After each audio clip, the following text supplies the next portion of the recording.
अब हम लोग प्रारंभ करेंगे वैदिक संस्कृति। इससे पिछले वाले चैप्टर सिंधु घाटी सभ्यता को हमने देखा, आर्यों के आक्रमण के बाद कैसे सिंधु घाटी सभ्यता का पतन हो चुका था। तो उसके बाद शुरू करेंगे आर्यों का आक्रमण, वैदिक संस्कृति, वैदिक सभ्यता। सबसे पहला पॉइंट है आर्यों का आगमन। तो आर्य शब्द का तात्पर्य होता है श्रेष्ठ। आर्य शब्द का अर्थ होता है श्रेष्ठ या फिर कुलीन। आर्य का मतलब होता है श्रेष्ठ या कुलीन। भारत में आर्यों का आगमन लगभग 1500 ईसा पूर्व पहले हुआ था। आर्य का शाब्दिक अर्थ श्रेष्ठ अथवा कुलीन होता है। भारत में आर्यों का आगमन 1500 ईसा पूर्व पहले हुआ था। आर्य जिस भाषा का प्रयोग करते थे उसे इंडो यूरोपियन परिवार की भाषा माना गया। यानी कि आर्य जो भाषा बोलते थे वो इंडो यूरोपियन भाषा हुआ करता था। आर्य जिस भाषा का प्रयोग करते थे वो इंडो यूरोपियन भाषा था। वेदों की रचना संस्कृत भाषा में की गई थी। वेदों की रचना संस्कृत भाषा में की गई थी। इंडो यूरोपियन भाषा का सबसे प्राचीन नमूना 1600 ईसा पूर्व के आसपास उत्कीर्ण इराक के कसाइट अभिलेख तथा सीरिया के मितनी अभिलेख से मिलता है। यानी कि इंडो यूरोपियन भाषा का जो सबसे प्राचीन नमूना है, सबसे पुराना नमूना है, वो 1600 ईसा पूर्व के आसपास इराक में कसाइट अभिलेख और सीरिया में मितनी अभिलेख में मिलता है। इंडो यूरोपियन का सबसे प्राचीन नमूना इराक का कसाइट अभिलेख और सीरिया का मितनी अभिलेख से मिलता है, जिसका काल मापन लगभग 1600 ईसा पूर्व माना गया है। आर्यों के मूल निवास पर विद्वानों में मतभेद हैं, किंतु आल्प्स पर्वत के पूर्वी क्षेत्र जिसे यूरेशिया कहा जाता है संभवतः आर्यों का मूल निवास है। आर्यों के मूल निवास के बारे में जितने भी हिस्टोरियंस रहे हैं सब में मतभेद है, लेकिन कुल मिलाकर उनका जो इलाका है रहने का वो यूरेशिया को माना गया है। यूरेशिया जो कि आल्प्स पर्वत के पूर्वी क्षेत्र में स्थित था। यूरेशिया आर्यों का मूल निवास माना गया है आल्प्स पर्वत के पूर्वी क्षेत्र में। भारत में आर्यों ने जिस क्षेत्र में निवास किया उसे सप्त सैंधव प्रदेश कहा जाता है। भारत में आर्यों ने जिस क्षेत्र में निवास किया था उसे सप्त सैंधव क्षेत्र कहा जाता है। यानी कि भारत में जब आर्य आए तो उन्होंने अपना निवास स्थान सप्त सैंधव क्षेत्र को बनाया, जहाँ पे 7 नदियां आपस में मिलती थी। उसे सप्त सैंधव प्रदेश कहा जाता था। और कुल रूप से ये जो सप्त सैंधव प्रदेश है वो सिंधु घाटी सभ्यता के पास ही था या फिर सिंधु घाटी सभ्यता ही था। जैसे पूरब में अफगानिस्तान, पाकिस्तान तथा भारत में पंजाब एवं हरियाणा तक यह विस्तृत था। ऋग्वेद में आर्य शब्द का उल्लेख 36 बार हुआ है। ऋग्वेद में आर्य शब्द का उल्लेख 36 बार हुआ है, परंतु सामान्यतः इससे सांस्कृतिक समुदाय का बोध होता है। आर्य लोग एक ही प्रजाति से संबंधित नहीं थे, परंतु इनकी प्रारंभिक संस्कृति लगभग समान थी। वे सभी हिंद यूरोपीय परिवार की भाषा बोलते थे, इंडो यूरोपियन लैंग्वेज बोला करते थे। आर्यों का मुख्य व्यवसाय पशुचारण तथा साथ ही कृषि का स्थान था। आर्यों का मुख्य व्यवसाय पशुचारण था और कृषि था। यही कारण है कि इसकी पहचान ग्रामीण संस्कृति के रूप में की गई है। लेकिन इससे पहले वैदिक सभ्यता से पहले जो सिंधु घाटी सभ्यता था वो एक शहरीय सभ्यता था। लेकिन शहरीय सभ्यता सिंधु घाटी सभ्यता के बाद में जो वैदिक सभ्यता आया वो एक ग्रामीण सभ्यता थी, क्योंकि लोग कृषि पर अधिकांश निर्भर थे और घर वगैरह जो होते थे वो मड्स के बने होते थे। आर्यों के जीवन में घोड़े का महत्व सबसे अधिक था। पालतू घोड़े पहली बार ईसा पूर्व 6ठी सहस्त्राब्दी में काला सागर और यूराल पर्वत के क्षेत्र में प्रयोग किए गए थे। हमने पिछले चैप्टर में देखा था कि सिंधु घाटी सभ्यता के लोगों को घोड़े का ज्ञान नहीं था, लेकिन जब आर्यों का आक्रमण हुआ तो आर्य ने पहले बार पालतू घोड़े को जो है काला सागर यूराल के पर्वत में प्रयोग किया और जिसका अवशेष हमें बाद में मिला। तो आर्य ने जो घोड़े का प्रयोग किया था उसका अवशेष काला सागर और यूराल पर्वत के आसपास देखा गया। भारत आगमन के समय आर्य छिद्र वाली कुल्हाड़ी, कांसे की कटार तथा खड़ग का प्रयोग करते थे। जब भारत में आर्य आए थे तब वो कुल्हाड़ी का प्रयोग करते थे, छिद्र वाली कुल्हाड़ी, इसके साथ कांसे की कटार और खड़ग, ये सब उनका औजार हथियार हुआ करता था। आरंभिक आर्यों का निवास पूर्वी पाकिस्तान, पूर्वी अफगानिस्तान, पाकिस्तान और भारत के पंजाब तथा हरियाणा में था। जब आर्य भारत में आए थे तब उनका निवास स्थान अफगानिस्तान था। कब अफगानिस्तान भारत का ही एक अंग हुआ करता था। पाकिस्तान भी था और पाकिस्तान भी भारत का ही अंग था। इसके साथ भारत के पंजाब और हरियाणा में आर्य आकर रहने लगे थे। आर्यों की सबसे प्रमुख नदी सिंधु नदी थी। सिंधु नदी ऋग्वेद में अनेक बार उल्लेखित किया गया है। सिंधु नदी का जिक्र ऋग्वेद में हमें बहुतों बार देखने को मिलता है और आर्यों की सबसे प्रमुख नदी सिंधु नदी थी। आर्यों द्वारा उल्लेखित दूसरी नदी सरस्वती है। सिंधु के बाद यदि उनके लिए सबसे कोई महत्वपूर्ण नदी था तो वो सरस्वती नदी था, जो सरस्वती नदी वर्तमान में विलुप्त हो गई है, हमें देखने को नहीं मिलता है। सरस्वती नदी को नदीत्मा कहा गया है। नदीत्वों का मतलब होता है सबसे सर्वश्रेष्ठ नदी, नदियों की माँ। सरस्वती नदी को नदीत्मा कहा गया है। सरस्वती नदी को नदीत्मा कहा गया है, जो आर्यों का दूसरा सबसे सर्वश्रेष्ठ नदी था।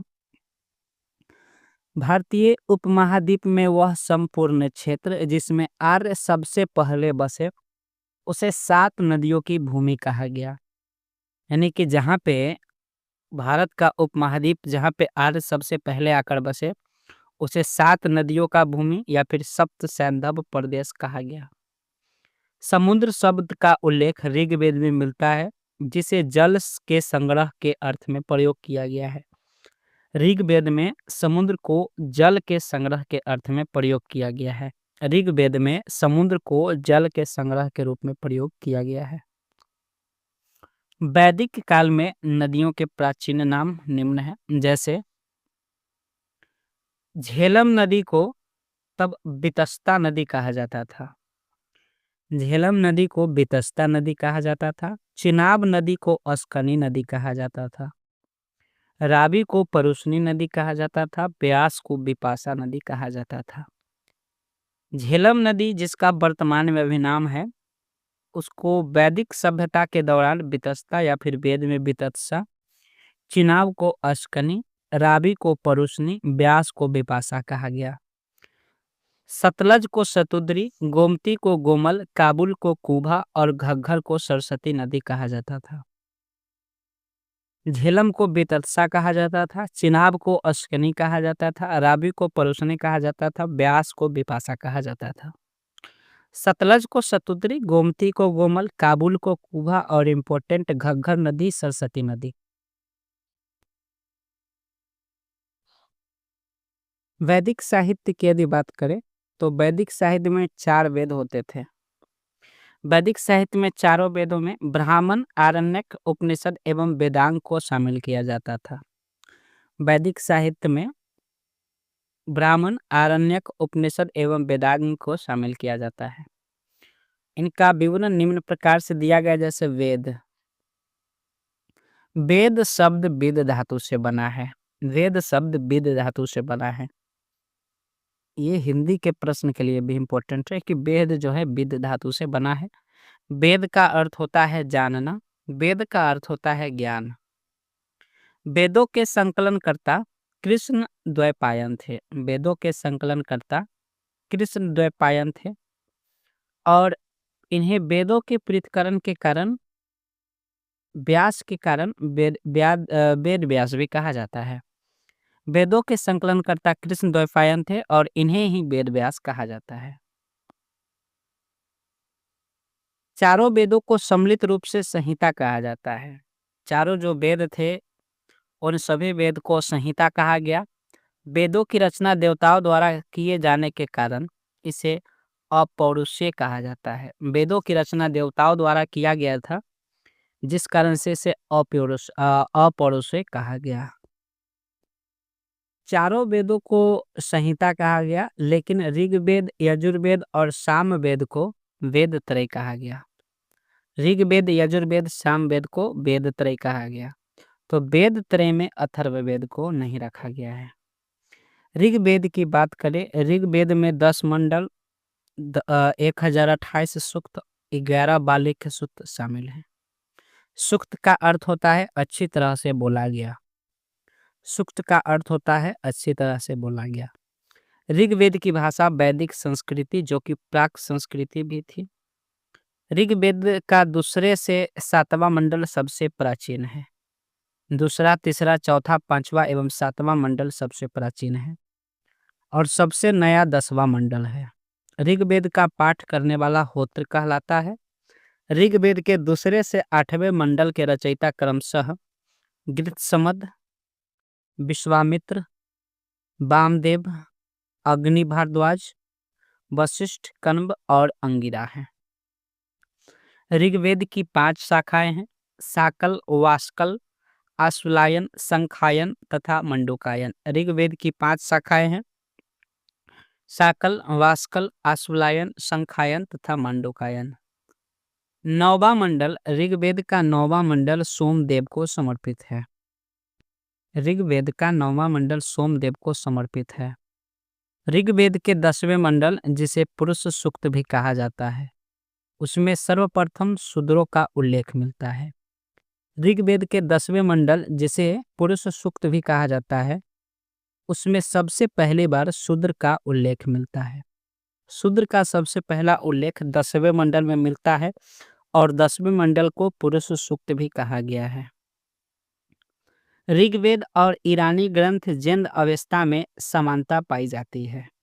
ऋग्वेद और ईरानी ग्रंथ जिंद अवस्था में समानता पाई जाती है। ऋग्वेद में की गई प्रार्थनाओं को सूक्त कहा गया है। सूक्त का तात्पर्य होता है अच्छी तरह से बोला गया, जो देवी देवताओं की स्तुतियों से संबंधित है।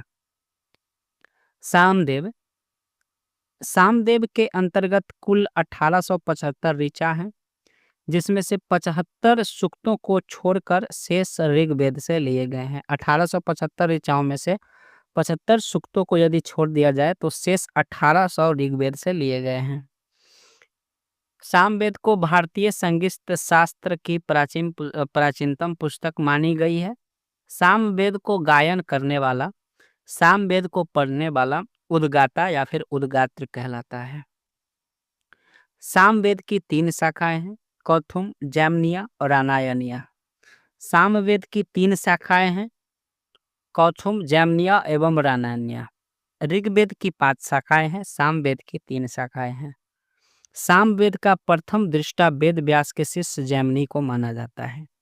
सामवेद को सबसे पहले पढ़ने वाला जैमिनी को माना जाता है। यजुर्वेद, इस ग्रंथ में गद्य एवं पद्य में लिखित यज्ञ की विधियों पर बल दिया गया है। यजुर्वेद गद्य एवं पद्य में लिखित है। यजुर्वेद में 40 मंडल है, 2000 मंत्र है। यजुर्वेद के 2 भाग हैं, कृष्ण भाग और शुक्ल भाग। यजुर्वेद के 2 भाग हैं, कृष्ण यजुर्वेद, शुक्ल यजुर्वेद। 40 मंडल है, 2000 मंत्र है। शुक्ल यजुर्वेद से वाजस्नेयी संहिता संबंधित है। यजुर्वेद का पाठ करने वाले को अधर्वयु कहा जाता है। कृष्ण यजुर्वेद गद्य में है, शुक्ल यजुर्वेद पद में है। कृष्ण यजुर्वेद गद्य में है, शुक्ल यजुर्वेद पद भाषा में है। अथर्ववेद, अथर्ववेद, इसकी रचना अथर्व ऋषि ने की थी। इसमें तंत्र मंत्र संकलित है। इसमें तत्कालीन भारतीय औषधि एवं विज्ञान संबंधित जानकारी मिलती है। इसमें रोग तथा उसके निवारण के साधन रूप में जादू, टोना आदि की जानकारी दी गई है। ऋग्वेद की 2 शाखाएं हैं: शौनक एवं पिप्लाद। शौनक एवं पिप्लाद। अथर्ववेद की 2 शाखाएँ हैं, शौनक एवं पिप्पलाद। नेक्स्ट है ब्राह्मण ग्रंथ। वेदों की विशिष्ट व्याख्या के लिए ब्राह्मण ग्रंथों की रचना की गई है। वेदों को सही तरीके से जानने के लिए, वेदों को अच्छी तरीके से समझने के लिए ब्राह्मण ग्रंथों की रचना की गई है। ब्राह्मण ग्रंथ गद्य रूप में लिखे गए हैं। सभी ब्राह्मण ग्रंथों का संबंध किसी न किसी वेद से जुड़ा हुआ है। इन ग्रंथों में वेदों के सूक्तों की व्याख्या तथा धार्मिक अनुष्ठानों का विशद वर्णन मिलता है। ब्राह्मण ग्रंथों का रचयिता याज्ञवल्क्य मुनि को माना जाता है। ब्राह्मण ग्रंथों का रचयिता याज्ञवल्क्य मुनि को माना जाता है। ऐतरेय, कौशिकी, जैमिनी इत्यादि प्रमुख ब्राह्मण ग्रंथ हैं। ब्राह्मण ग्रंथों का रचयिता याज्ञवल्क्य मुनि को माना जाता है। ऐतरेय, कौशिकी, जैमिनी आदि प्रमुख ब्राह्मण ग्रंथ है। ऐतरेय, कौशिकी और जैमिनी। अरण्यक की बात करें तो अरण्यक शब्द का अर्थ होता है फॉरेस्ट, अरण्य या फिर जंगल या फिर वन। अरण्यक शब्द अरण्य फॉरेस्ट से बना है, फॉरेस्ट जिसका अर्थ होता है वन। यह ब्राह्मण ग्रंथों का परिशिष्ट है। अरण्यक जो है ब्राह्मण ग्रंथों का परिशिष्ट है। इस ग्रंथ में रहस्यवादी सिद्धांतों का विवरण देखने को मिलता है। अरण्यक में जन्म, मृत्यु, पुनर्जन्म इत्यादि का विशद विवरण दिया गया है। अरण्यक में जन्म, मृत्यु, पुनर्जन्म इत्यादि का विशद विवरण मिलता है। अरण्यक का मतलब होता है वन। नेक्स्ट है उपनिषद। उपनिषद का अर्थ उस विद्या से है जो गुरु के समीप बैठकर सीखी जाती है। इसमें ब्राह्मण और आत्मा के संबंध में दार्शनिक चिंतन दिया गया है। उपनिषद भारतीय दर्शन के प्रस्थान बिंदु है। उपनिषद भारतीय दर्शन के प्रस्थान बिंदु है। भारतीय दर्शन के प्रस्थान बिंदु उपनिषद हैं। उपनिषद को वेदांत भी कहा जाता है क्योंकि इसमें वेदों का सर्वोच्च और अंतिम उद्देश्य बताया गया है। उपनिषद को ही वेदांत कहा जाता है। उपनिषद उत्तर वैदिक ग्रंथ का हिस्सा था जो आत्मा तथा ब्रह्मा के दार्शनिक विचारों का संकलन है।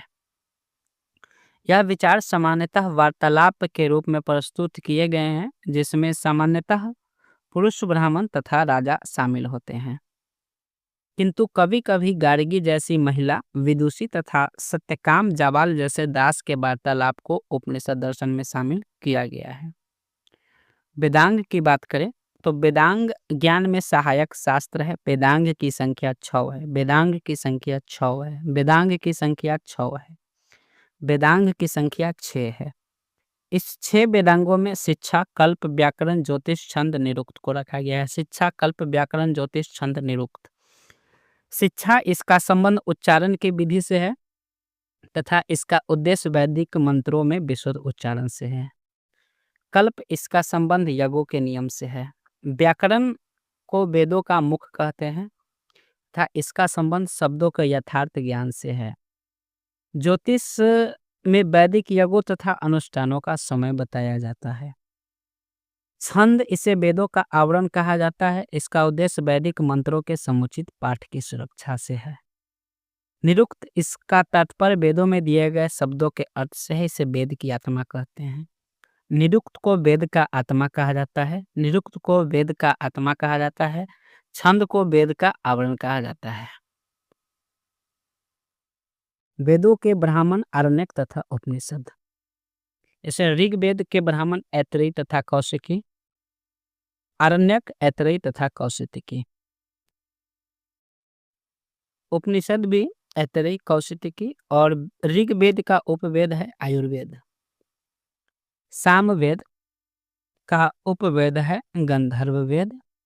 सामवेद का उपवेद है गंधर्व वेद। यजुर्वेद का उपवेद है धनुर्वेद। अथर्ववेद का उपवेद है शिल्पवेद।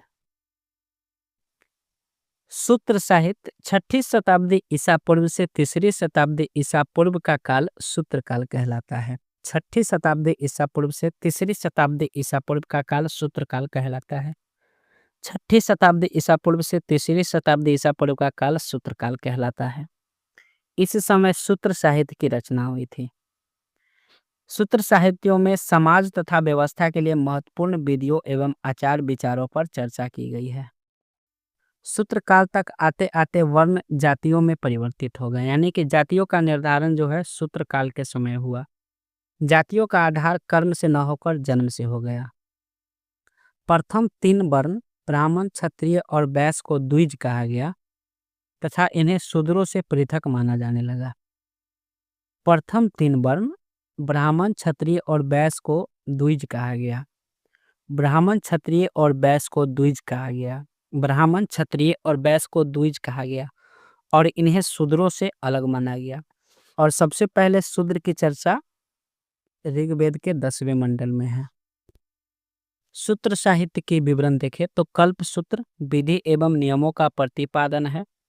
श्रौत सूत्र में यज्ञ से संबंधित विस्तृत विधि विधानों की व्याख्या है। शुल्ब सूत्र इसमें यज्ञ स्थल तथा अग्निवेदी के निर्माण, माप से संबंधित नियम तथा भारतीय ज्यामिति के प्रारंभिक रूप की प्रतीति है। धर्म सूत्र में सामाजिक धार्मिक कानून तथा आचार संहिता है। गृह सूत्र में मनुष्य के लौकिक एवं पारलौकिक कर्तव्य दिखाए गए हैं। संस्कृत तथा अन्य भाषाएं। साहित्य के विकास तथा संवर्धन में भाषा की प्रमुख भूमिका होती है। साहित्य के विकास के लिए सर्वाधिक भूमिका भाषा की ही होती है। संस्कृत भाषा भारोपीय। भारोपीय का तात्पर्य होता है भारत और यूरोप, यानी कि भारोपीय भारतीय और यूरोपीय भाषा के परिवार का हिस्सा है। संस्कृत भाषा 2 महाद्वीप जैसे भारत और यूरोप दोनों से मिलकर बना है, तो संस्कृत जो है भारोपीय भाषा परिवार का हिस्सा है। भारत की अन्य भाषा में असमिया, गुजराती, हिंदी, कश्मीरी, सिंध आदि तथा एशिया भाषा में फारसी तथा यूरोप की फ्रांसीसी, जर्मन, यूनानी, इतालवी आदि इसी भाषा परिवार से जुड़ी हुई है। भारतीय उपमहाद्वीप में दूसरे भाषा परिवार की भाषाओं का प्रयोग होता रहा है, जैसे पूर्वोत्तर क्षेत्र में तिब्बत बर्मा परिवार की भाषाएं, द्रविड़ भाषा परिवार में तमिल, तेलुगु, कन्नड़, मलयालम और ऑस्ट्रो एशियाटिक भाषा परिवार में मध्य भारत तथा झारखंड में बोली जाने वाली भाषाएं, यानी कि भारोपीय भाषा जो संस्कृत है, इसके अलावा भारतीय उपमहाद्वीप में और भी भाषाओं का उद्गम हुआ, जैसे पूर्वोत्तर क्षेत्र में तिब्बत बर्मा परिवार की भाषाएं, पूर्वोत्तर क्षेत्र में तिब्बत बर्मा परिवार की भाषाएं, द्रविड़ भाषा जो कि दक्षिणी भारत की यदि बात करें तो दक्षिण भारत तथा द्रविड़ भाषा के अंतर्गत तमिल, तेलुगु, कन्नड़, मलयालम भाषा तथा ऑस्ट्रो एशियाटिक भाषा के परिवार में झारखंड और भारत में बोले जाने वाली, मध्य भारत में बोली जाने वाली और झारखंड में बोली जाने वाली भाषाएं। मध्य भारत तथा झारखंड में बोले जाने वाली भाषाओं को ऑस्ट्रो एशियाटिक भाषा कहते हैं। मध्य भारत तथा झारखंड में बोले जाने वाली भाषाओं को ऑस्ट्रो एशियाटिक भाषाएं कहा जाता है। दक्षिण भारत में बोले जाने वाली भाषाओं को द्रविड़ भाषा कहा जाता है, जैसे तमिल, तेलुगु, कन्नड़, मलयालम इत्यादि द्रविड़ भाषा का रूप है। तिब्बत और बर्मा में जो भाषाएं बोली जाती है वो पूर्वोत्तर भाषा का एक अंग है। और संस्कृत जो है वो भारोपीय भाषा है जो भारत और यूरोप से मिलाकर बनाया गया है। वैदिक काल की बात करें तो अध्ययन की सुविधा की दृष्टि से वैदिक संस्कृति को 2 भागों में बांटा गया है। सर्वप्रथम ऋग्वेद जो कि 1500 से 1000 ईसा पूर्व, और बाद में उत्तर वैदिक काल जिसमें अन्य तीनों वेदों की रचना होती है 1000 से 600 ईसा पूर्व। ऋग्वैदिक काल की जानकारी का एकमात्र स्रोत ऋग्वेद है। इस काल में आर्यों का जीवन कबीलाई प्रकार का था, यानी कि लोग कबीले में अपना जीवन व्यतीत करते थे। इस काल को निम्न शीर्षकों के माध्यम से समझा जा सकता है, जैसे राजनीतिक संरचना। ऋग्वैदिक काल में कबीला प्रशासन का केंद्र था। ऋग्वैदिक काल में कबीला जो है वहां से प्रशासन हुआ करता था। कबीले का मुख्य प्रशासन तंत्र का प्रधान होता था। कबीले का प्रमुख प्रशासन तंत्र का प्रधान होता था, यानी कि जो कबीले का सबसे मुखिया हुआ करता था वो पूरे शासन को संभालता था। वह राजन अर्थात राजा कहलाता था। कबीले के मुखिया को राजन या फिर राजा कहा जाता था। ऋग्वेद में राजा का पद आनुवंशिक था। ऋग्वेद में राजा का पद आनुवंशिक था। ऋग्वैदिक कालीन राजा बाद के राजाओं से भिन्न थे। ऋग्वैदिक कालीन राजा बाद के राजाओं से भिन्न थे, जिनके पास न तो सेना होती थी, न काराधन की शक्ति और न ही महल या राजधानी। यह पद वंशानुगत नहीं था। राजा एक प्रकार का सरदार था। इसके हाथ में असीमित अधिकार नहीं रहते थे, क्योंकि इसे कबायली संस्थाओं से परामर्श लेना पड़ता था। राजा को जो है कबायली संस्थाओं से परामर्श लेना पड़ता था। उसके पास सेना, पैसा इत्यादि नहीं हुआ करता था। यह पद वंशानुगत नहीं था, यानी कि राजा का बेटा राजा नहीं बन सकता था। जिसके पास शक्ति होती थी, जिसके पास उतना ज्ञान होता था, वही राजा बनता था। ऋग्वैदिक काल में कबीलों या कुलों के आधार पर अनेक संस्थाएं बनी। ऋग्वैदिक काल में कबीलों या कुलों के आधार पर अनेक संस्थाएं बनी, जैसे सभा, समिति, विदथ और गण। सभा, समिति, विदथ और गण। कबीले की आम सभा जो समिति कहलाती थी, कबीले की आम सभा जिसे समिति कहा जाता था, समिति अपने राजा को चुनती थी, यानी कि राजा का चुनाव समिति करता था। राजा का चुनाव समिति करता था। ऋग्वैदिक काल में स्त्रियां भी सभा और विदथ में भाग ले सकती थी। ऋग्वैदिक काल में स्त्रियां सभा और विदथ में भाग लेती थी। सभा और समिति दोनों संस्थाएं इतनी महत्वपूर्ण थी कि प्रधान या राजा भी समर्थन के लिए प्रतीक्षारत रहते थे। समिति में कोई भी व्यक्ति अपना स्पष्ट परामर्श दे सकता था, यानी कि कोई आम जनता भी, कोई दास भी अपना परामर्श दे सकता था। स्पष्ट होता है कि सभा चुने हुए लोगों की एक छोटी संस्था थी। दैनिक प्रशासन में कुछ अधिकारी राजा की सहायता करते थे। सबसे महत्वपूर्ण अधिकारी पुरोहित होता था। समिति का सबसे महत्वपूर्ण अधिकारी पुरोहित होता था। ऋग्वेद काल में वशिष्ठ और विश्वामित्र दो महान पुरोहित हुए। वशिष्ठ रूढ़िवादी थे और विश्वामित्र उदार थे। ऋग्वैदिक काल में लोगों को आर्य बनाने के लिए विश्वामित्र ने गायत्री मंत्र की रचना की। गायत्री मंत्र की रचना विश्वामित्र ने की थी। ऐसा कोई अधिकारी स्पष्ट नहीं है जो कर वसूलता हो। संभवतः प्रजा स्वयं राजा को उसका अंश स्वेच्छा से देती थी।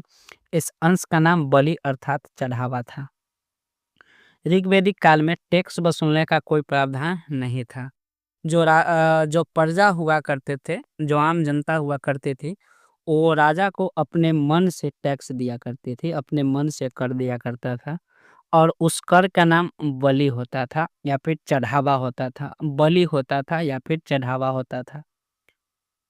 तो हम कह सकते हैं कि ऋग्वेद में राजा टैक्स नहीं वसूलता था। आम जनता अपने मन से राजा को टैक्स देती थी, जो बलि या फिर चढ़ावा कहलाता था। चारागाह या बड़े जत्थे का प्रधान ब्राजपति कहलाता था। चारागाह या जत्थे का प्रधान ब्राजपति कहलाता था। वहीं परिवारों के प्रधान को कुलपा कहा जाता था। परिवारों के प्रधान को कुलपा कहा जाता था। अथवा लड़ाकू दलों के प्रधानों को ग्रामिणी कहते थे। लड़ाकू दलों के प्रधान को ग्रामिणी कहते थे, जो राजा एक साथ करके युद्ध में ले जाता था। वाजपति, कुलपा और ग्रामणी को राजा युद्ध में ले जाता था। वाजपति चारागाह के प्रधान, कुलपा परिवार के प्रधान और ग्रामणी लड़ाकू दल का प्रधान, इन तीनों को राजा युद्ध में ले जाया करता था। वाजपति, कुलपा और ग्रामणी को। आरंभ में ग्रामणी छोटी सी कबायली तथा लड़ाकू टोली का मुखिया होता था, परंतु बाद में जब ऐसी टोली स्थिरवासी हो गई, तब ग्रामणी सभी गांवों का मुखिया हो गया और कालांतर में वही वाजपति बन गया। यानी कि जो ग्रामणी होता था वो छोटे गांव का मुखिया होता था, लेकिन जब छोटा छोटा बहुत सारा गांव मिलकर एक दल ले लेता था, एक जत्था बन जाता था, तब उसी मुखिया को, उसी ग्रामणी को वाजपति कहा जाता था। तो ग्रामणी छोटे गांव के मुखिया को और वाजपति बड़े गांव के मुखिया को कहा जाता था। इसके अतिरिक्त व्रात, गण, ग्राम और सर्ग नाम से विदित विभिन्न कबायली टोलियां लड़ाई लड़ती थी। सामाजिक स्थिति की बात करें, समाज में लोगों का वर्गीकरण काम, भाषा, परिवार या समुदाय, निवास स्थान आदि के आधार पर किया जा रहा है। ऋग्वैदिक संस्कृति का जो सामाजिक स्थिति था, लोगों को काम के आधार पर, भाषा के आधार पर, परिवार या समुदाय के आधार पर, निवास स्थान के आधार पर वर्गीकृत किया जाता था। ऋग्वेद में काम के आधार पर सामाजिक वर्गीकरण किया गया था। ऋग्वेद में पुरोहित जो था यज्ञ अनुष्ठान और कार्य करने का काम करता था तथा राजा का उल्लेख इसी संदर्भ को दर्शाता है। पूर्व वैदिक काल में सामाजिक संगठन का आधार गोत्र या जन्मूलक संबंध था। पूर्व वैदिक काल में सामाजिक संगठन का आधार गोत्र था या फिर जन्मूलक संबंध था। कई ऋग्वैदिक राजाओं के नाम से ज्ञात होता है कि व्यक्ति की पहचान उसके कुल या गोत्र से होती थी। व्यक्ति की पहचान उसके कुल या गोत्र से होती थी। ऋग्वेद में जन शब्द का उल्लेख लगभग 275 बार हुआ है। ऋग्वेद में जन शब्द का उल्लेख लगभग 275 बार हुआ है। जन शब्द का उल्लेख ऋग्वेद में 275 बार हुआ है, परंतु जनपद अर्थात राज्य क्षेत्र शब्द का उल्लेख एक बार भी नहीं हुआ है। तो जनपद का उल्लेख एक बार भी नहीं हुआ है, जन शब्द का उल्लेख 275 बार हुआ है ऋग्वेद में। ऋग्वेद में दूसरा महत्वपूर्ण शब्द विष है। ऋग्वेद का दूसरा महत्वपूर्ण शब्द विष है, जो कबीले के अर्थ में मिलता है। इसका अनुवाद गोत्र या क्लैन में भी किया जाता है, यानी कि विष का अर्थ गोत्र या फिर क्लैन हुआ करता था। क्लैन यानी कि कबीला। ऋग्वेद में विष का उल्लेख 170 बार हुआ है और जन का उल्लेख 275 बार हुआ है। विष का उल्लेख 170 बार हुआ है। संभवतः विष को लड़ाई के उद्देश्य से ग्राम नामक टोलिया में बांटा गया था तथा वैश्य नामक बहुसंख्यक वर्ण का उदय इसी विष या कबीलाई जनसमूह से हुआ है। रोमन साम्राज्य की भांति ऋग्वैदिक समाज पितृसत्तात्मक परिवार था। सिंधु घाटी सभ्यता मात्र सत्तात्मक था, लेकिन ऋग्वैदिक समाज पितृसत्तात्मक था, जिसका पिता मुखिया होता था। और पितृसत्तात्मक का मतलब हुआ कि मुखिया जो है, परिवार का मुखिया पिता होता था। इस समाज में लोग सदैव वीर पुत्रों की प्राप्ति के लिए देवताओं से प्रार्थना करते थे। ऋग्वेद में पुत्री के लिए कामना व्यक्त नहीं की गई है, जबकि प्रजा यानी कि संतान और पशु की कामना सूक्तों में बार बार आई है। विवाह नामक संस्था स्थापित हो चुकी थी, यद्यपि कुछ आदिम प्रथाओं के अवशेष का भी आभास मिलता है। इस काल में बहुपति प्रथा के भी कुछ संकेत मिले हैं, यानी कि कोई स्त्री एक से ज्यादा 2, 4, 5 विवाह कर सकती थी। उदाहरणार्थ मरुतु ने रोदसी से मिलकर भोगा और सूर्य की पुत्री सूर्या दोनों ही अश्विन भाइयों के साथ रहती थी, लेकिन ऐसे उदाहरण अत्यधिक नहीं है। यानी कि बहुप्रथा ऋग्वैदिक समय थी, स्त्री एक से अधिक पति रख सकती थी। ऋग्वेद में नियोग प्रथा और विधवा विवाह का प्रचलन का भी आभास होता है, परंतु इसमें बाल विवाह का कोई उदाहरण नहीं मिलता है। ऋग्वेद में विधवा विवाह होता था, यानी कि किसी का पति मर जाता था तो स्त्री दोबारा शादी कर सकती थी। ऋग्वेद में बाल विवाह का कोई उदाहरण देखने को नहीं मिलता है। ऋग्वेद में 16-17 वर्ष की आयु में विवाह होता था। इस समय बाल विवाह की चर्चा नहीं मिलती है। ऋग्वेद में 16-17 वर्ष की आयु में विवाह होता था।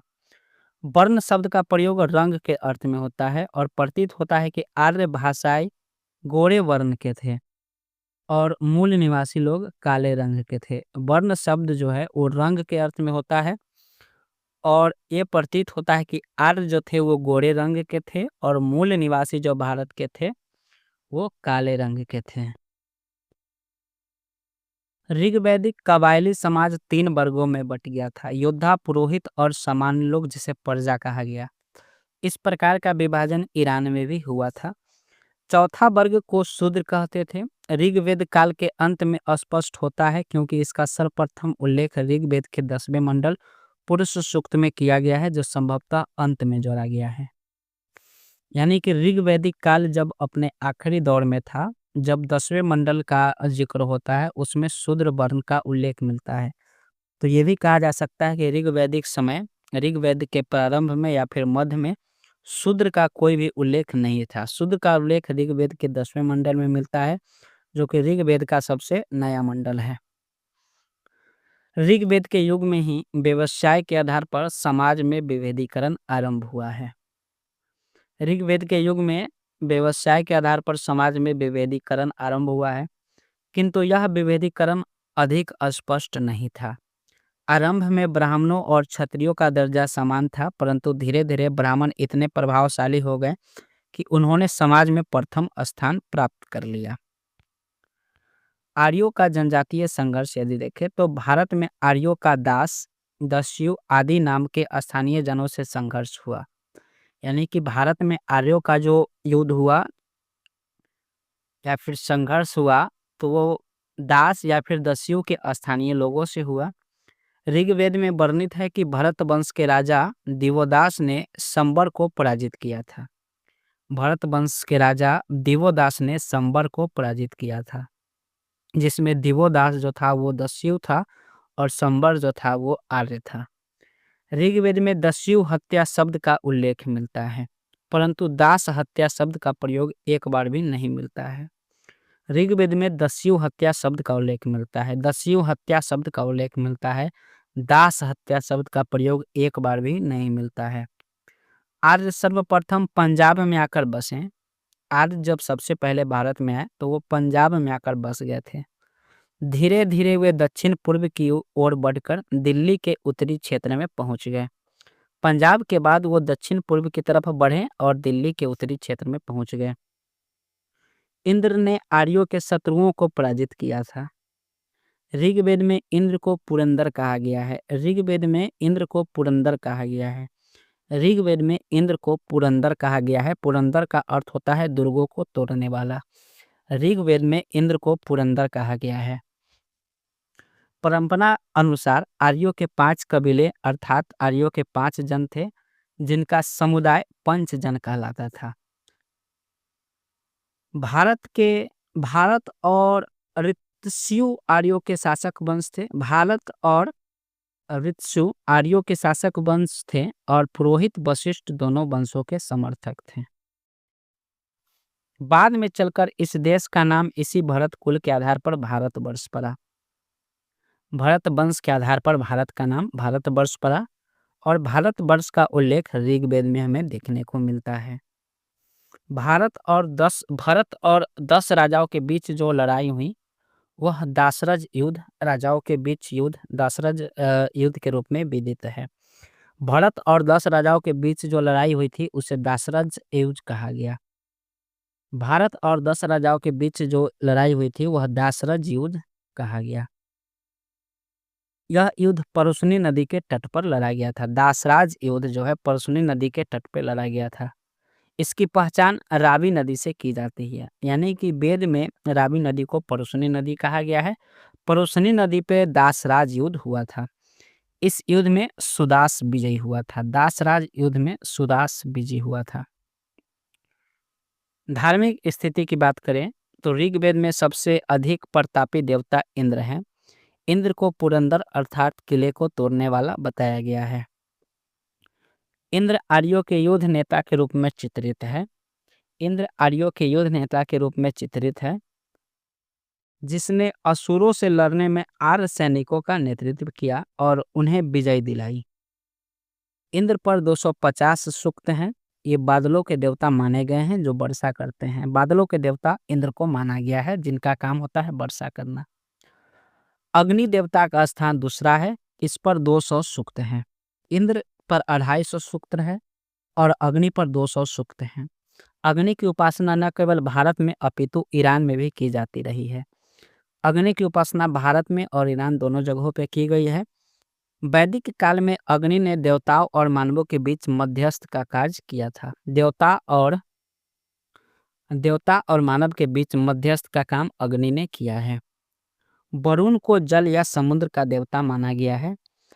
इसे ऋतु अर्थात प्राकृतिक संतुलन का रक्षक कहा गया है और यह समझा जाता था कि जगत में जो भी घटना होती है वह इसी की इच्छा से होती है, यानी कि वरुण की इच्छा से होती है।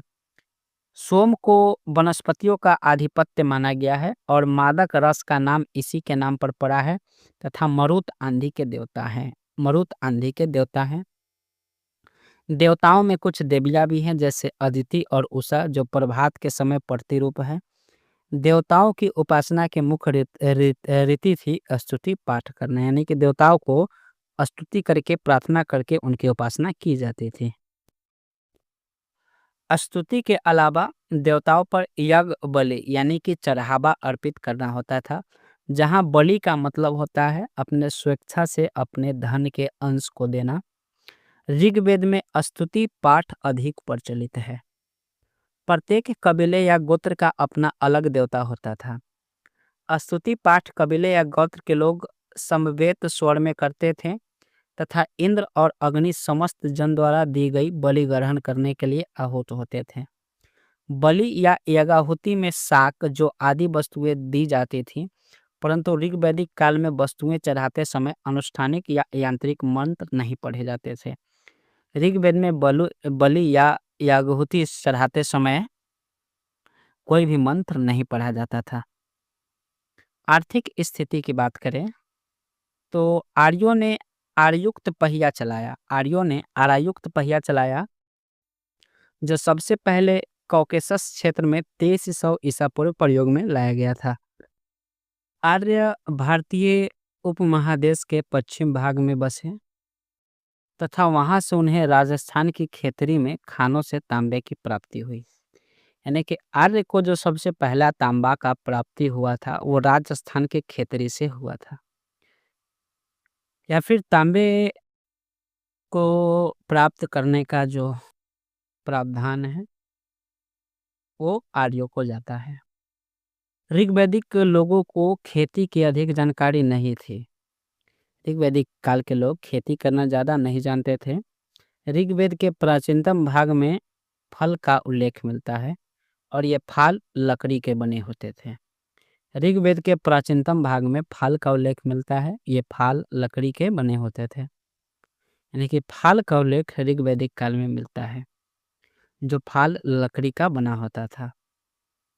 ऋग्वेद में गाय और सांड की चर्चा है। ऋग्वेद में गाय और सांड की चर्चा है कि ऋग्वैदिक आर्यों को मुख्य रूप से पशुचारण कहा गया है। ऋग्वेद में युद्ध का पर्याय गाविष्ठी या फिर गाय का अन्वेषण है। यहाँ गाय को सबसे उत्तम धन माना जाता था। ऋग्वेद में युद्ध का पर्याय गाविष्ठी या फिर गाय को सबसे उत्तम धन माना जाता था। ऋग्वेद काल में व्यापार वस्तु विनिमय पर आधारित थी। वस्तु विनिमय का मतलब होता है एक वस्तु देना, उसके बदले दूसरे वस्तु लेना। व्यापारियों को पणी कहा जाता था। व्यापारियों को पणी कहा जाता था। व्यापारियों को पणी कहा जाता था। ऋग्वेद अर्थव्यवस्था मुख्य रूप से ग्रामीण अर्थव्यवस्था थी। ऋग्वेद ग्रामीण अर्थव्यवस्था थी। कृषि इस अर्थव्यवस्था का मुख्य आधार था। कृषि जो है ऋग्वेद की अर्थव्यवस्था का मुख्य आधार था।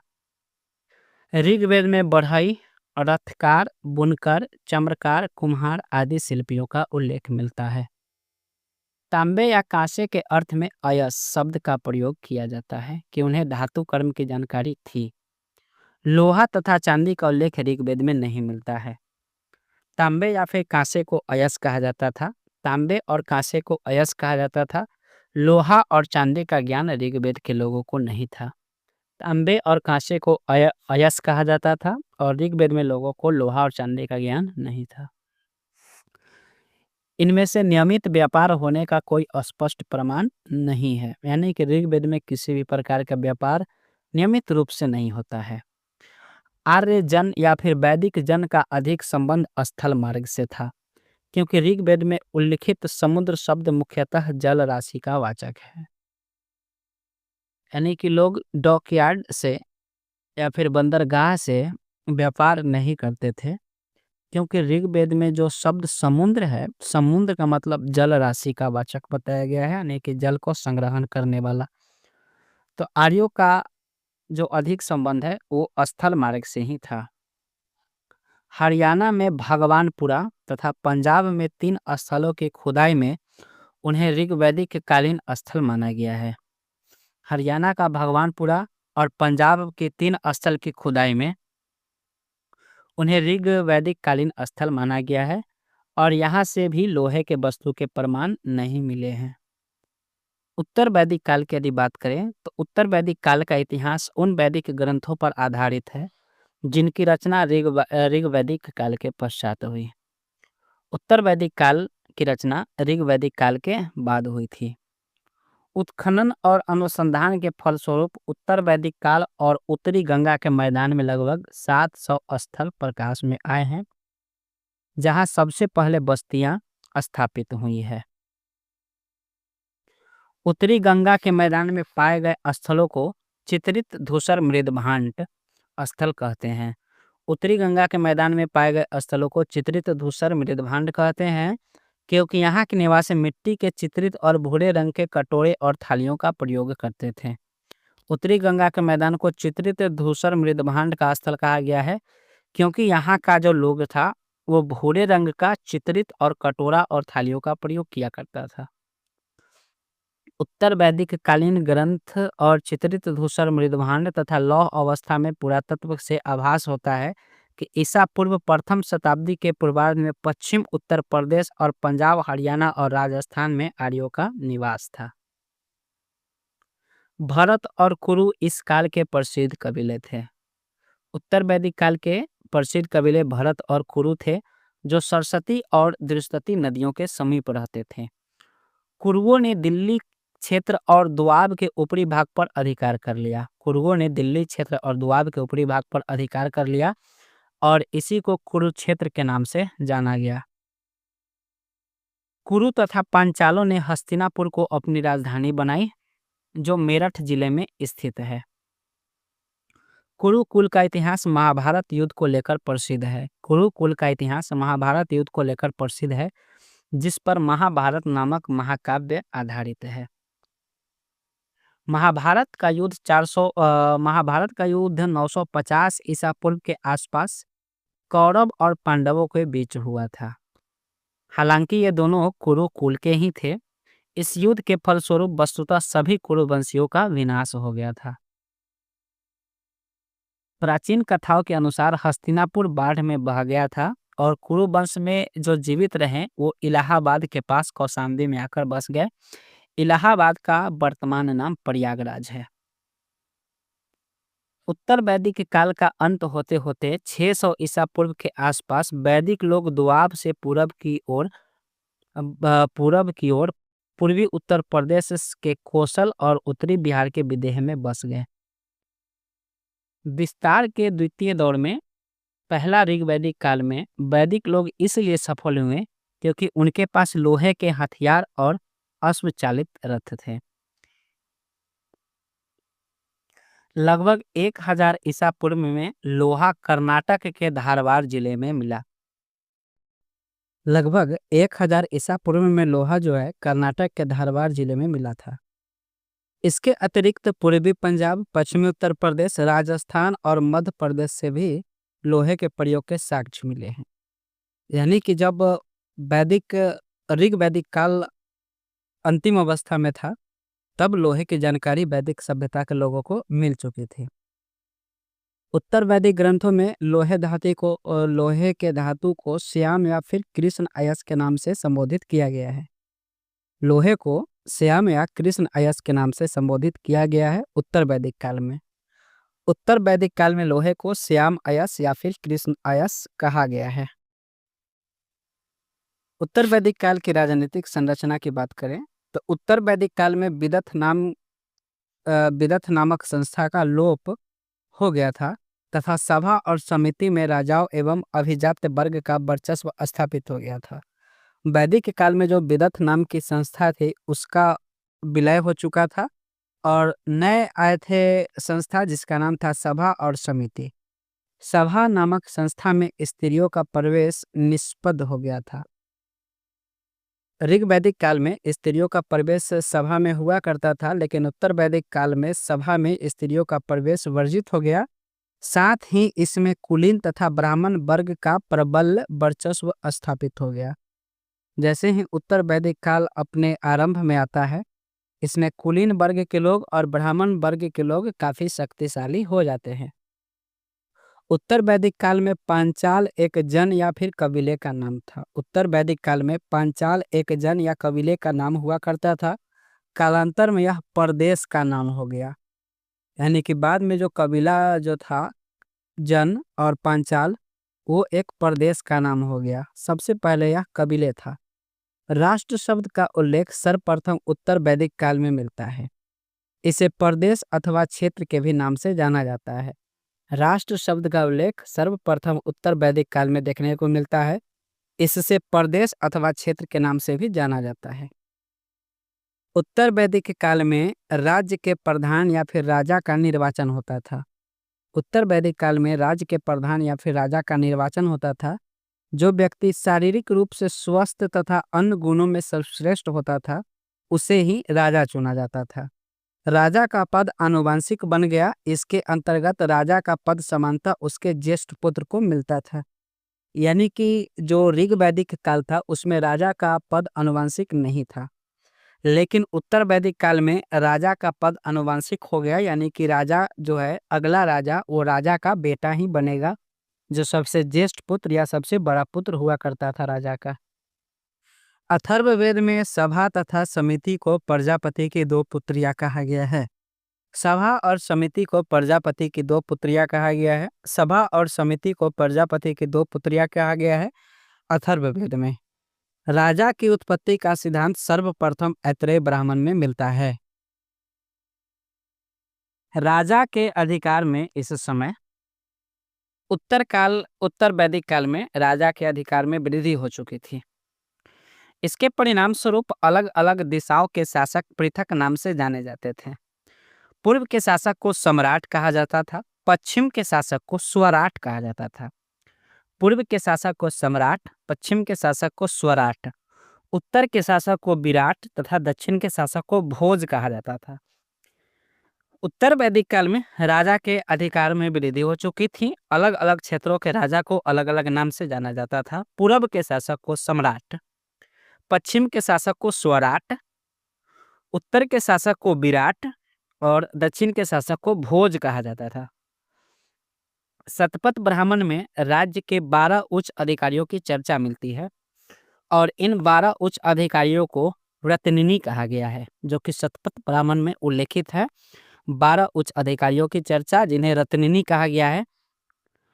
रत्निनियों में या फिर 12 उच्च अधिकारियों में सेनानी, पुरोहित, युवराज, महिषी, सुत, ग्रामणी, संग्रहत्री, भागादूत, क्षेत्रपाल, अक्षवाप, गोविंद कर्तान तथा पालागल थे। वैदिक राजनीतिक या फिर प्रशासनिक संरचना कुछ इस प्रकार से थी। राजा जो था वो सेना का प्रमुख था। युवराज जो था वो राजकुमार यानी कि राजा का पुत्र हुआ करता था। पुरोहित राजा का परामर्शदाता था, यानी कि राजा को परामर्श देता था कि हाँ युद्ध करना है। राजा को परामर्श देने का काम पुरोहित का होता था। महिषी राजा की मुख्य रानी को कहा जाता था।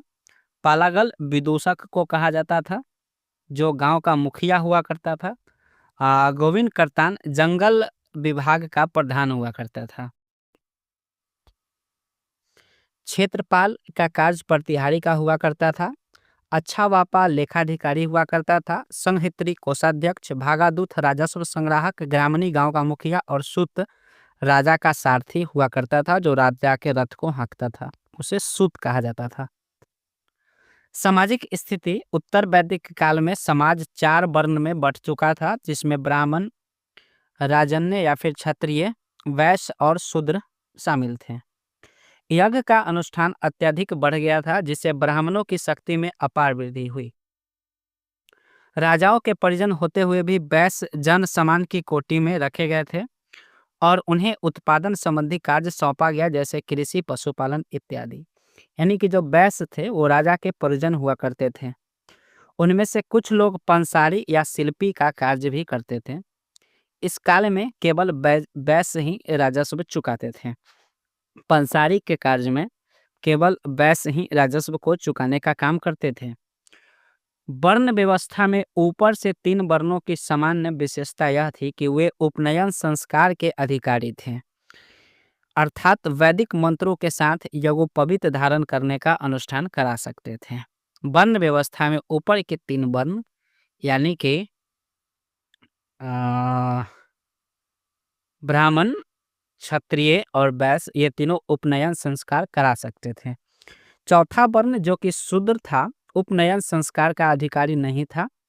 शूद्र गायत्री मंत्र का उच्चारण नहीं कर सकता था और यहीं से उपनयन का अभाव शूद्र की दास्ता का द्योतक बनता चला गया। ऐत्रेय ब्राह्मण ग्रंथ में कहा गया है कि ब्राह्मण की जीविका चाहने वाला और दान देने वाला है, लेकिन राजा उन्हें अपदस्थ कर सकता है। ब्राह्मण जीविका चाहने वाला और दान लेने वाला है, लेकिन राजा उन्हें अपदस्थ कर सकता है। यह ऐत्रेय ब्राह्मण में लिखित है। शिल्पियों में रथकार जैसे कुछ वर्गों का स्थान ऊंचा था और उन्हें यज्ञोपवीत पहनने का अधिकार प्राप्त था।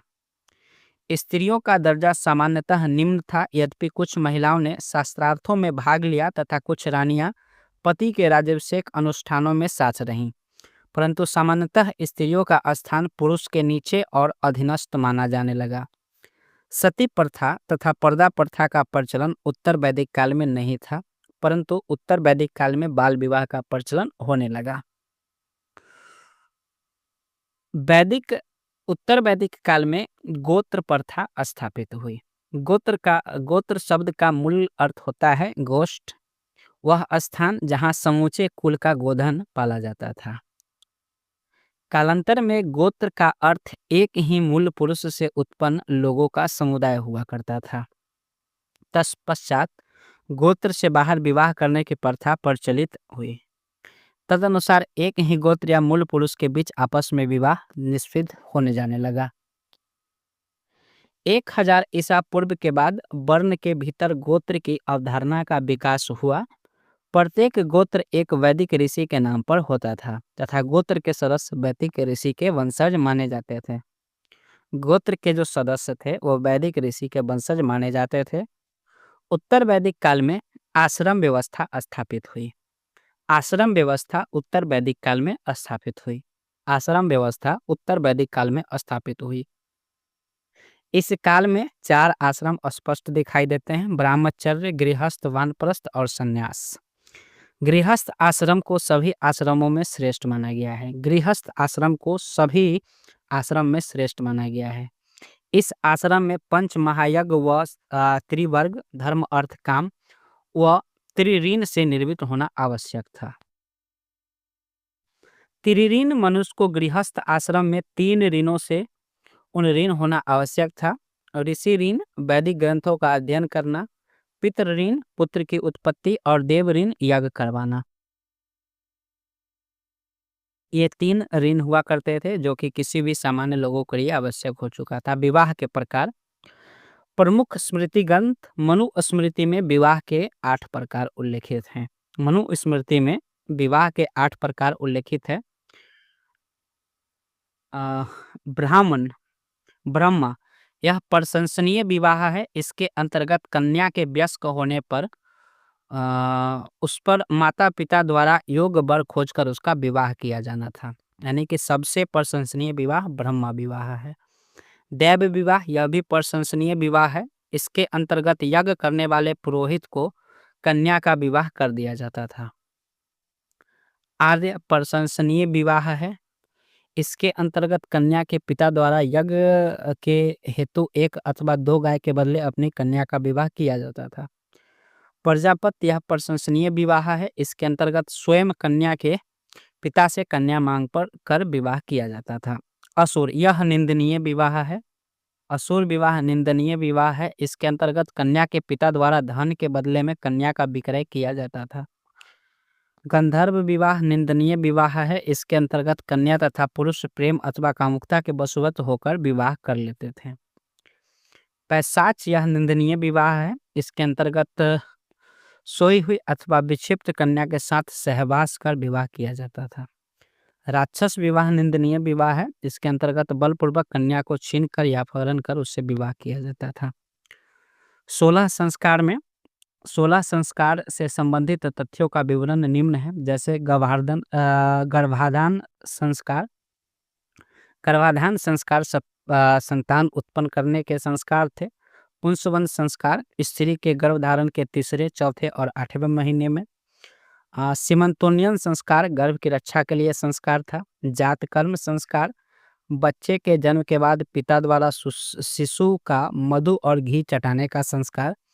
नामकरण संस्कार, शिशु का नामकरण संस्कार हुआ करता था। निष्क्रमण संस्कार, जन्म के बाद पहली बार शिशु को घर से बाहर निकालना। अन्नप्राशन संस्कार, जन्म के छठे माह में अन्न खिलाने से संबंधित। चूड़ाकम संस्कार, तीसरे व 8वें वर्ष के मध्य मुंडन। कर्णवेध संस्कार, रोगों से मुक्ति के लिए कान छेदने का संस्कार। विद्यारंभ संस्कार, 5वें वर्ष में बच्चों को अक्षर का ज्ञान। उपनयन संस्कार, शिक्षा ग्रहण से पूर्व किया गया संस्कार। वेदारंभ संस्कार, वेद अध्ययन से पूर्व किया गया संस्कार। केशांत संस्कार, 16 वर्ष के बाद पहली बार केशों को उतारना। समावर्तन संस्कार, विद्याध्ययन समाप्त कर घर लौटने पर किया जाने वाला संस्कार। विवाह संस्कार, वर वधू के परिणय सूत्र में बंधना। और अंत्येष्टि संस्कार, मृत्यु के पश्चात होने वाला संस्कार। यानी कि उत्तर वैदिक काल में संस्कार कुल 16 हो गए थे। उत्तर वैदिक काल की धार्मिक स्थिति की बात करें तो उत्तर वैदिक काल में उत्तरी दोआब ब्राह्मणों के प्रभाव से आर्य संस्कृति का केंद्र स्थल बन गया था। इस संस्कृति का मूल तत्व बन गया था। देवताओं में दो सबसे बड़ा इंद्र और अग्नि अब प्रमुख नहीं रहे। ऋग वैदिक काल में जो सबसे बड़े देवता थे वो इंद्र थे और दूसरे नंबर पे अग्नि थे, लेकिन उत्तर वैदिक काल में इन दोनों देवताओं का स्थान अब कम गया। इनके स्थान पर देवमंडल में सृजन देवता प्रजापति को सर्वोच्च स्थान मिला। यानी कि इंद्र और अग्नि अब प्रमुख नहीं रहे। अब देवताओं में सबसे प्रमुख देवता प्रजापति को माना गया उत्तर वैदिक काल में। पशुओं के देवता रुद्र ने उत्तर वैदिक काल में महत्ता पाई। इन्हें पालक और रक्षक माना जाने लगा। रुद्र जो कि पशुओं का देवता था, उन्हें भी उत्तर वैदिक काल में महत्व मिला और रुद्र को पालक और रक्षक माना जाने लगा। पूषण शूद्रों के देवता माने गए। पूषण शूद्रों के देवता माने गए। वे पशुओं की रक्षा करने का कार्य करते थे। उत्तर वैदिक काल में घर का प्रत्येक व्यक्ति अग्नि में आहुति देता था और ऐसा प्रत्येक कर्म अनुष्ठान या यज्ञ का रूप धारण कर लेता था। यज्ञ में बड़े पैमाने पर पशु बलि दी जाती थी। यानी कि पशु बलि का जो प्रावधान था वो ऋग वैदिक काल में नहीं था। उत्तर वैदिक काल में अब यज्ञ के दौरान पशु बलि देने जाने लगी, जिससे विशेष रूप से पशुधन का ह्रास होता गया। यज्ञ करने वाला यजमान कहलाता था। यज्ञ करने वाला यजमान कहलाता था और यज्ञ का फल इस बात पर निर्भर करता था कि यज्ञ में मंत्रों का उच्चारण कितनी शुद्धता से किया गया है। राजा के राज्याभिषेक के समय राजसूय यज्ञ किया जाता था। राजसूय यज्ञ में 17 प्रकार के जलों से राजा का अभिषेक होता था। राजसूय यज्ञ में राजा को 17 प्रकार के जल से राजाभिषेक होता था। राजसूय यज्ञ में 17 प्रकार के जलों से राजा का अभिषेक होता था। अश्वमेध यज्ञ का संबंध राजा द्वारा किए गए राज विस्तार से था। अश्वमेध यज्ञ का संबंध राजा द्वारा किए गए राज्य विस्तार से था। इसमें एक घोड़ा छोड़ा जाता था। अश्वमेध यज्ञ में एक घोड़ा छोड़ा जाता था, जिसके आधार पर राज्य की सीमा का निर्धारण होता था। यानी कि राज्य की सीमा का निर्धारण अश्वमेध यज्ञ के दौरान होता था, जिसमें राजा घोड़ा को छोड़ता था और जितने क्षेत्र में घोड़ा चलता था वो राजा के क्षेत्र में आ जाता था। राजसूय यज्ञ तथा अश्वमेध यज्ञ की विस्तृत चर्चा शतपथ ब्राह्मण में दी गई है। राजसूय यज्ञ अश्वमेध यज्ञ की चर्चा शतपथ ब्राह्मण में दी गई है। राजा वाजपेय यज्ञ यानी कि रथ दौड़ भी कराता था, जिससे राजा का रथ उसके अन्य सभी बंधुओं के रथों से आगे निकलता था। उपनिषद का संकलन 600 ईसा पूर्व के आसपास हुआ था। उपनिषद का संकलन 600 ईसा पूर्व के आसपास हुआ था। इन दार्शनिक ग्रंथों में कर्मकांड की निंदा की गई है। यानी कि उपनिषद में कर्मकांड की निंदा की गई है, जिसकी रचना 600 ईसा पूर्व के आसपास हुई थी। उपनिषदों में कहा गया है कि अपनी आत्मा का ज्ञान प्राप्त करना चाहिए और ब्रह्मा के साथ आत्मा का संबंध जानना चाहिए। पांचाल और विदेह के अनेक क्षत्रिय राजाओं ने उपनिषद के चिंतन को अपनाया और ब्राह्मण धर्म में सुधार लाने के लिए उपयुक्त वातावरण बनाया। राजा राजसूय यज्ञ करता था, जिससे यह समझा जाता था कि उसे यानी कि राजा को दिव्य शक्ति मिल गई है। उत्तर वैदिक काल के कुछ राज्य निम्न हैं, जैसे कुशीनगर उत्तर प्रदेश के उत्तरी भाग को कहते हैं। काशी आधुनिक वाराणसी को कहा जाता था। पांचाल बदायूं तथा फर्रुखाबाद जो कि उत्तर प्रदेश में वहाँ को कहा जाता था। कौशल अयोध्या उत्तर प्रदेश को कहा जाता था। उत्तरी मर्द अमृतसर क्षेत्र को, दक्षिणी मर्द कश्मीर को, पूर्वी मध्य कांगड़ा को, ककेई ब्यास नदी के तट गांधार के पूर्व को और गांधार पेशावर को कहा जाता था। वैदिक काल के आर्थिक स्थिति की बात करें, उत्तर वैदिक काल में लोगों की आजीविका का मुख्य आधार कृषि था। वैदिक ग्रंथों में 6, 8, 12 और 24 तक बैल हल में जोते जाने की चर्चा की गई है। वैदिक ग्रंथों में 6, 8, 12 और 24 तक बैल हल में जोते जाने की चर्चा की गई है। शतपथ ब्राह्मण में हल संबंधी अनुष्ठान का वर्णन देखने को मिलता है। शतपथ ब्राह्मण में कहा गया है कि सीता के पिता और विदेह के राजा जनक ने हल चलाया था। कृष्ण के भाई बलराम हलधर कहलाते थे क्योंकि हल उनका हथियार था। उत्तर वैदिक काल में उच्च वर्गों के लिए हल चलाना वर्जित था। उत्तर वैदिक काल में चावल और गेहूं मुख्य फसल थे। कालांतर में गेहूं कालांतर में गेहूं पंजाब और पश्चिमी उत्तर प्रदेश में मुख्य खाद्य हो गया। वैदिक लोगों ने चावल से परिचय सबसे पहले दोआब में हुआ। वैदिक ग्रंथों में इसका नाम ब्रीही है। चावल को वैदिक ग्रंथों में ब्रीही कहा गया है। चावल के अवशेष हस्तिनापुर में मिले हैं। वह ईसा पूर्व 8वीं सदी के हैं। इस समय के आसपास एटा जिले में स्थित अंतरजी खेरा में भी चावल के साक्ष्य प्राप्त हुए हैं। उत्तर वैदिक काल में शिल्प कार्यों में ताम्र शिल्पी प्रसिद्ध पेशा था। तांबे की वस्तुएं चित्रित धूसर मृदभांड स्थलों में पाई गई है। इनका उपयोग लड़ाई और शिकार तथा आभूषण के रूप में किया जाता था। उत्तर वैदिक काल के लोग 4 प्रकार के मृदभांड से प्रचलित थे। काला लाल मृदभांड, काला पॉलिशदार मृदभांड, चित्रित धूसर मृदभांड और लाल मृदभांड। चित्रित धूसर मृदभांड स्थल न केवल कुरु पांचाल क्षेत्र अथवा पश्चिमी उत्तर प्रदेश और दिल्ली में ही व्यापक रूप से विस्तृत है, बल्कि मध्य क्षेत्र अर्थात पंजाब और हरियाणा के संलग्न भाग और मत्स्य क्षेत्र अर्थात राजस्थान के संलग्न क्षेत्र में भी मिले हैं। वैदिक ग्रंथों में समुद्र और समुद्र यात्रा की चर्चा की गई है। वैदिक ग्रंथों में समुद्र और समुद्र यात्रा की चर्चा की गई है। इसमें वाणिज्य का संकेत मिला है, जिससे नई नई कलाओं तथा शिल्पों के उदय से बल मिला। उत्तर वैदिक काल में मैदानों में बसने वाले किसान अपने निर्वाह के लिए प्राप्त अनाज उत्पन्न कर लेते थे। वे अपनी उपज का कुछ भाग अपने मुखिया, राजा और पुरोहितों के लिए भी बचा लेते थे। उत्तर वैदिक काल में कर और नजराना का संग्रह प्रचलित हो गया था तथा इसके संग्रह और संचय के लिए एक अधिकारी होता था, जिसे संग्रहीता कहा जाता था।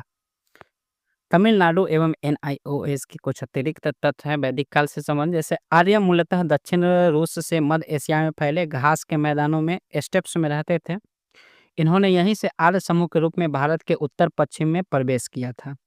पुरातात्विक साक्ष्यों के आधार पर इन्होंने एंट्रोनोवो सभ्यता यानी कि साइबेरिया से जुड़ा माना जाता है। आर्यों को साइबेरिया एंट्रोनोवा सभ्यता से जुड़ा माना जाता है। वरुण को ऋत ब्राह्मणीय व्यवस्था का जनजातीय व्यवस्था का पोषक माना जाता है। वरुण को ऋत कहा गया। पूषण चरवाहों और पालतू पशुओं को देवता था। पूषण चरवाहों और पालतू पशुओं का देवता था, जो कि शूद्र वंश से संबंधित था। मुंडा तथा द्रविड़ संस्कृति के लगभग 300 शब्दों को संस्कृत ग्रंथों में पहचाना गया, जो सांस्कृतिक मिश्रण की ओर संकेत करता है। पली एक प्रकार का कर था जो योद्धा और राजाओं को दिया जाता था।